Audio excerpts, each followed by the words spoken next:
अस्सलाम वालेकुम वरहमतुल्लाहि वबरकातुहू। कुरान को किस तरीके से पढ़ना चाहिए, क्या जिस तरीके से कुरान में खुद आया है कि मुझे इस तरीके से पढ़ो, हम उस तरीके से पढ़ते हैं, या जैसे आप सल्लल्लाहु अलैहि वसल्लम की हदीस मुबारक से हमको मालूम होता है कि हमारा कुरान पढ़ना इसी तरीके से पढ़ना है या गलत पढ़ते हैं।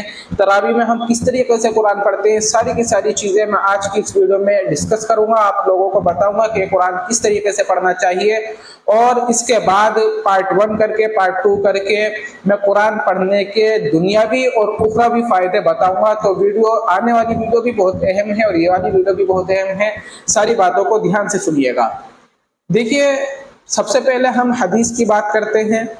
एक मरतबा अबू दाऊद की हदीस है। एक मरतबा आप हजरत उम्मे सलमा रजी अल्लाह अन्हा इसकी रावी हैं, उनसे मालूम किया गया कि आप सल्लल्लाहु अलैहि वसल्लम की कुरान की कैफियत, कुरान पढ़ने की कैफियत कैसी थी। मैं उसका मफ़हूम आपको बता रहा हूँ। आप सल्लल्लाहु अलैहि वसल्लम किस कैफियत से कुरान पढ़ा करते थे।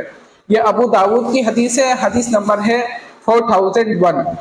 तो हजरत उम्मे सलमा ने एक एक कलमा, एक एक लफ्ज अलग अलग पढ़ करके बताया, एक एक लफ्ज को अलग अलग अदा करा, एक एक कलमे को अलग अलग अदा करा। यानी कि आप सल्लल्लाहु अलैहि वसल्लम ठेर ठेर कर और अलग अलग अल्फाज को अदा करके कुरान पढ़ा करते थे। क्या हम भी इसी तरीके से कुरान पढ़ते हैं, यह हमें देखना चाहिए। फिर कुरान में एक आयत है, वरत्तिलिल कुरान तरतीला, 29वें पारे की आयत है। क्या इसमें भी यही हुक्म दिया गया है कि कुरान को ठेर ठेर कर पढ़ो।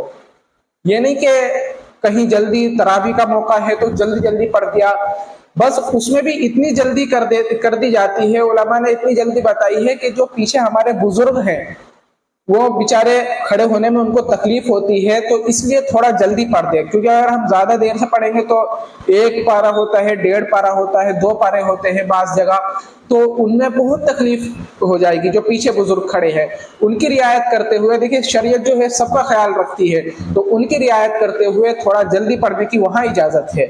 बाकी अगर हम अपना वैसी तिलावत करते हैं, और बल्कि अब तो तरावी में भी इतनी इजाजत दी नहीं गई थी जितनी अब लोगों ने कर ली है। खुद ऐसा यालमून तालमून की तरह पढ़ते हैं, ये पढ़ना बिल्कुल गलत है और कुरान की जो है बेअदबी है।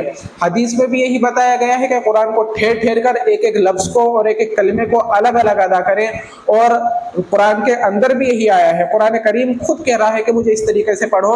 तो हमें आज से कोशिश करनी है कि हम कुरान को उसी अंदाज में पढ़े जैसा कि हमें कुरान से मालूम होता है और हदीस मुबारक से मालूम होता है। और आने वाली वीडियो में मैं आपको कुरान पढ़ने के फायदे बताऊंगा, और दुनियावी फायदे भी और उखरावी फायदे भी, आखिरत में क्या फायदा होगा। तो उसके लिए चैनल को अभी से सब्सक्राइब कर लीजिएगा, बेल आइकन दबा लीजिए। अस्सलाम वालेकुम वरहमतुल्लाहि वबरकातुहू।